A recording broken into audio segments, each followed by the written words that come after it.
நாடாளுமன்ற தேர்தலில் நாம் பெற்ற வெற்றியை விட வரவிருக்கிற சட்டமன்ற பொதுத் தேர்தலில் நாம் பெறவிருக்கிற வெற்றிதான் வரலாற்று முக்கியத்துவம் வாய்ந்தது.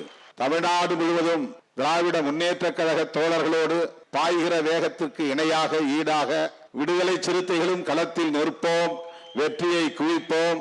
மீண்டும் அண்ணன் தளபதி அவர்களை தமிழகத்தின் முதலமைச்சராய் நாற்காலியில் அமர வைப்போம். அதன் மூலம்தான் தந்தை பெரியார், பேரறிஞர் அண்ணா, புரட்சியாளர் அம்பேத்கர் ஆகியோர் கண்ட கனவை நாம் நனவாக்கிட முடியும்.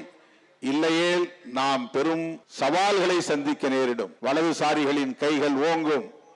அதற்கு அதிமுக போன்ற கட்சிகள் இன்றைக்கு துணையாக நிற்கிறார்கள். அதிமுக பெரியார் பாசறையில் உருவான இயக்கம். ஆனால் இன்றைக்கு அவர்கள் பெரியாருக்கு நேர் எதிரான சக்திகளோடு கைகோர்த்து நிற்கிறார்கள். பெரியாரையே கொச்சைப்படுத்தக்கூடிய சக்திகளோடு கைகோர்த்து நிற்கிறார்கள். பெரியார் அரசியலையே தமிழ் மண்டியில் இருந்து துடைத்தெறிய வேண்டும் என்று துடிக்கிற சக்திகளோடு கைகோர்த்து நிற்கிறார்கள். அது திராவிட அரசியலுக்கு எதிரானது என்பதை புரிந்தும் செய்கிறார்கள்.